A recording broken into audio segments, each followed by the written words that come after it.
before I start talking about football, terrible news about Jacqueline Gold passing away. Died, as I understand it, because of breast cancer.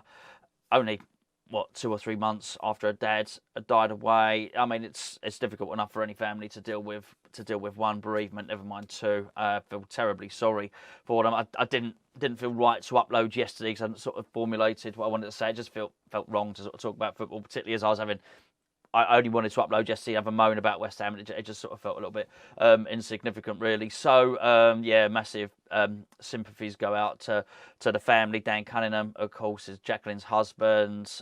He's on the board of directors as well. Feel really sorry for you, mate. Very sorry to hear that. Particularly the granddaughter, Jacqueline's daughter, and Jacqueline and Dan's daughter, Scarlett, who... that's tough. That's really tough to lose a parent and a grandfather in such close proximity is tough at the age of 14 as well. I know what I'm talking about. This happened to me at 13. This is tough. There's no easy way to deal with that. So I just really wanted to say, I'm very, very sorry I am, and it does feel odd talking about football based when it's sort of next to that, really. And it's one of the hard things when you've got that sort of bereavement. And you're in that utter shock. You sort of do wonder how the world can sort of just carry on. There's such immense sorrow on you, and the world does carry on. No, but I am very, very sorry about that, and I must say it was sad news, and I don't just mean it to throw it away as a like a flippant thing to say. My thoughts are with them. They really are. I've been in, as I say, I've been in that little girl's position, and it is not nice at all. Okay, so you can't really segue onto West Ham stuff after saying that, but I did not want to say it, if you know what I mean. So anyway, I'm going to draw a line under that now. In terms of West Ham stuff, we've just had a lot of fixtures, really, as I record this late Saturday night before I settle down to watch a little bit of UFC. Like everybody else, I've watched the results come in today, and I don't know what you thought about it. Can't say what you thought about it, but I mean, yeah, it's not great. It doesn't look great, does it? And it did sort of make me start thinking about the sticking or the twisting. And when I talk about that, do you stick with your manager or do you get rid of him? Do you stick or twist, basically? And we're not going to know. We're not going to know what was the right decision until the end of the season. And I think for a lot of us, myself included, I would have got rid of David Moyes before. Now, we know this, discussed it, but we're not going to know. Somebody's going to be proved right at the end of the season. I hope I'm proved wrong. If I'm proved right, it means we're relegated. I don't want that. I want to be wrong. I want Mr. Sullivan to have got this right by sticking with David Moyes. But I think I'm sort of trying to look for little clues within it. I'm trying to look at the other teams that stuck with their manager. At the moment, unless I've got it completely wrong, Brendan Rodgers and Cooper at Nottingham Forest. I think that's it, in terms of the teams that might be fighting out for relegation. If it turns out that Nottingham Forest, West Ham and Leicester stay up, then, I mean, unequivocally, you really couldn't have much more solid evidence than that, really, could you? However, it ain't looking great. So what do we know? Obviously, we know that Leeds... Leeds winning 4-2 against Wolves. What I'd say about that is it does put our loss away to Wolves into perspective, doesn't it? I know Wolves got a red card, but still, to go up there and put 4 past Wolves away to Wolves, that's a really good result for Leeds. Obviously, Leeds have twisted. They have changed their manager. One of them that went for us was Bournemouth. That doesn't tell us much in terms of the, the swapping of the manager, because you had... Well, it's interesting, actually. You had Aston Villa beating Bournemouth 3-0. Aston Villa at home beating Bournemouth 3-0. Of course, both sacked their manager, although Bournemouth never really made the replacement. They've stuck with a caretaker. Aston Villa sacked their manager, highlighted somebody, went for the replacement. Aston Villa, it's worked for them. That's got them out of it, certainly. Brentford and Leicester City, not watched the game. Not even at the point of me recording this, I've not watched Match of the Day. Well, Match of the Day hasn't even been broadcast yet. In fact, I won't watch Match of the Day because I'm going to go and watch the UFC.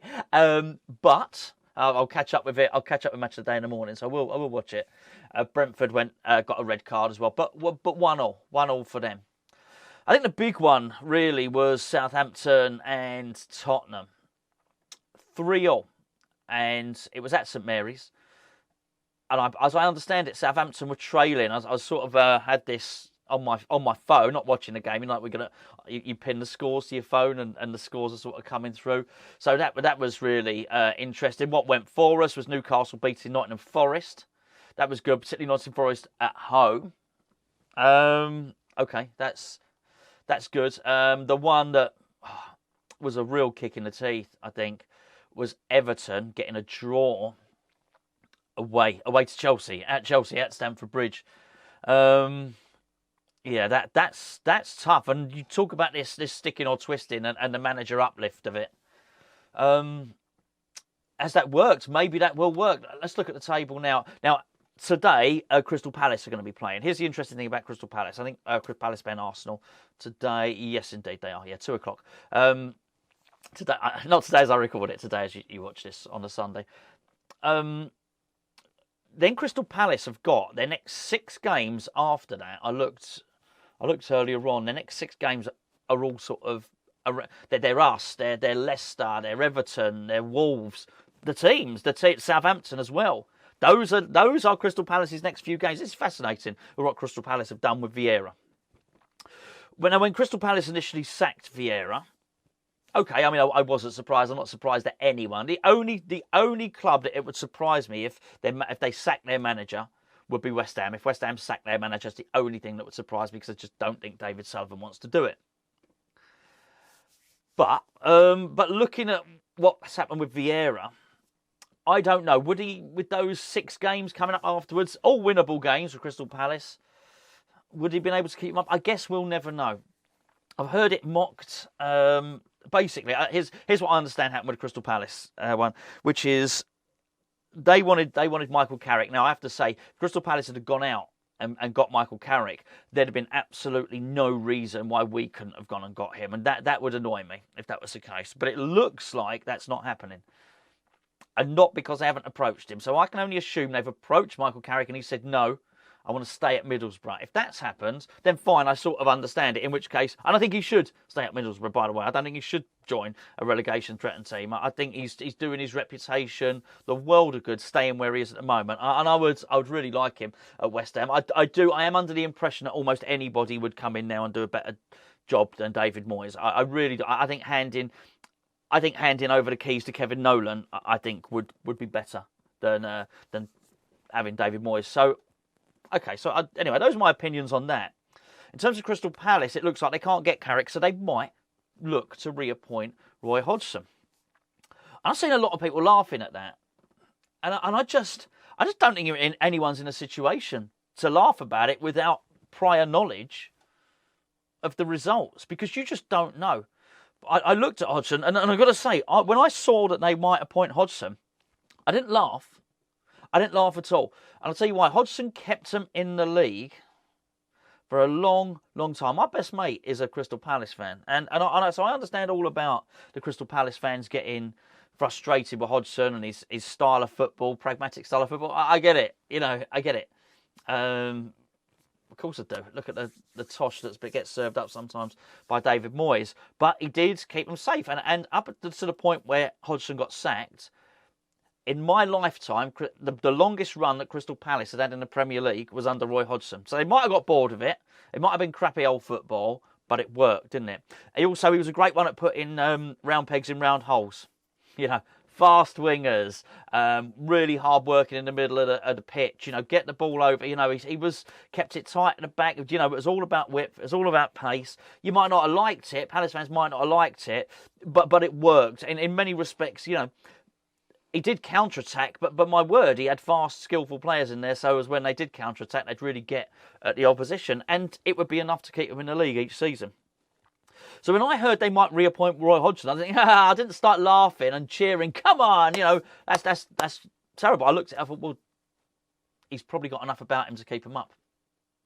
He probably has. He knows a lot of the players, and the way Roy Hodgson likes to play, those players are already there. They're already there. So I look at that, and I looked at the next 6 fixtures, and I thought, well, maybe he would come in and he would be able to do a job. I think it's highly likely that he would keep them up if he came into there. So I didn't find myself laughing at it. Not going to sit here and mock Crystal Palace appointing Roy Hodgson. Is it panicked? Absolutely, it's panicked. I mean, they got rid of Hodgson. It would be maybe a massive climb down. It would be the sort of climb down we saw David Sullivan do with David Moyes, having got rid of him to then bring him back. It's basically admission, which is actually, sorry, Roy, we got it wrong by getting this Vieira guy in. I don't think they did. I think that's too simplistic. I think Vieira's done well, but Crystal Palace, look, no one's got a divine right to be in the Premier League. They really don't. But unless you are mega rich and a mega big club, like Man United or someone like that. Man United and Liverpool can have terrible seasons, but they're so big, they're just not going to go down. They'll always pull it round. Crystal Palace have a terrible season, they're going down. West Ham have a terrible season, they're going down. We're just not up at that level. It's as simple as that. So I don't know what's going to happen with this managerial merry-go-round. Is it going to work out? I mean, imagine that. Imagine that if Everton, they hire Sean Dyche and they stay safe. Leeds, they set their manager, they stay safe. And they do that, and then West Ham and Forest go down, who kept hold of their managers. I mean, I guess it's a dangerous game either way. Either way, it's a dangerous game, and everyone's just panicking, and no one really knows because the league is so tight. It's so incredibly tight now. We're back in the relegation zone, clearly, but points are tight. Leicester have got 1 point more than us, but have played a game more. There's 1 goal in terms of goal difference. Forest, 2 points, better off than us, but they played a game more. Their goal difference is shocking. If it was just that, you think, okay, maybe we can catch them. Everton look like they're coming into a bit of form. And if it was normally us just having one team to catch above us, you might think, okay, that might be all right. But Bournemouth are below us have 24 points. Southampton below us have 23 points, 1 point less than us. And let's be fair, Southampton's last 5 games, they've won 1 and drawn 2. That's decent enough form. In fact, that's exactly the same form that West Ham have. So with only sort of 2 points in it, there's nothing to say. Nothing.